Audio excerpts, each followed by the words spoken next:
ജയചന്ദ്രൻ, നോക്കൂ, ഗവർണർ പരമാധികാരിയല്ല. സഭയ്ക്കുള്ള അധികാരം അല്ലെങ്കിൽ സഭയ്ക്കുള്ള അവകാശങ്ങൾ അംഗീകരിക്കണം എന്ന് തന്നെയാണ് ഈ ഒരു വിമർശനത്തിലൂടെ സുപ്രീം കോടതി മുന്നോട്ട് വെക്കുന്ന ഒരു കാര്യം കൂടി.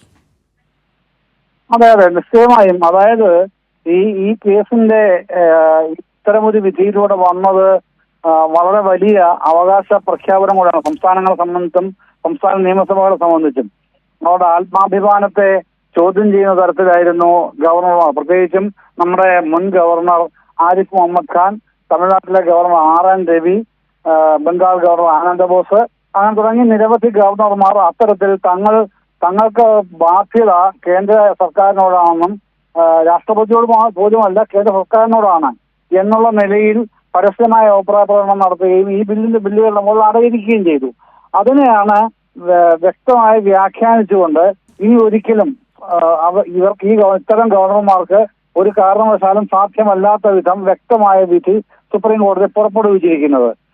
ഞാനിപ്പോ ഓർക്കുന്നത് 2-3 ആഴ്ച മുമ്പ് കൈരളിയിൽ നടന്ന ഒരു ചർച്ചയിൽ, രാത്രി ന്യൂസ് ചർച്ചയിൽ BJPയുടെ യുവപ്രതിനിധി ഈ ഗവർണറുടെ വിഷയം സംബന്ധിച്ച് ചർച്ചയായിരുന്നു. അപ്പൊ ഞാൻ പറഞ്ഞു, ഭരണഘടനയുടെ 200-ാം വകുപ്പ് ഏറ്റവും പ്രസക്തമാണ്, സുപ്രീം കോടതി അത് അപ്ഹെൽഡ് ചെയ്യുന്ന നിലയിലാണ് ഇതുവരെ ഉണ്ടായിട്ടുള്ളത്, ഇനിയും അങ്ങനെ തന്നെ ഉണ്ടാവൂ എന്ന് പറഞ്ഞതിന് ആ യുവ സുഹൃത്ത് മറുപടി പറഞ്ഞത്, എനിക്ക് നിയമപരിജ്ഞാനം പോരാ, അതുകൊണ്ടാണ് ഞാൻ അങ്ങനെ പറയുന്നതെന്നാണ്. ഇന്ന് നോക്കൂ, സുപ്രീം കോടതി പറഞ്ഞിരിക്കുന്നത് ഭരണഘടനയുടെ 200-ാം വകുപ്പ് അടിവരയിട്ട് പറഞ്ഞിരിക്കുകയാണ്, അതിനപ്പുറത്തേക്ക് പോകാൻ ഗവർണർക്ക് ഒരു അധികാരവുമില്ല എന്ന് ഖണ്ഡിതമായി സുപ്രീം കോടതി വിധി പ്രസ്താവത്തിൽ പറഞ്ഞിരിക്കുകയാണ്. ഇതാണ് പരമപ്രധാനം.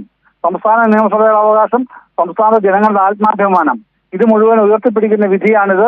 ഇനി ഒരു കാലത്തും ഇത്തരത്തിലുള്ള ഈ കേന്ദ്ര ഗവൺമെന്റ് ഇച്ഛാനുവർത്തിയായി പ്രവർത്തിക്കാൻ ഒരു സംസ്ഥാന ഗവർണർമാരെ അനുവദിക്കാത്ത വിധമുള്ള സുപ്രധാനമായ നാഴികക്കല്ലായ ഒരു വിധിയാണ് ഇന്ന് സുപ്രീം കോടതി ഇക്കാര്യത്തിൽ പ്രഖ്യാപിച്ചിട്ടുള്ളത്.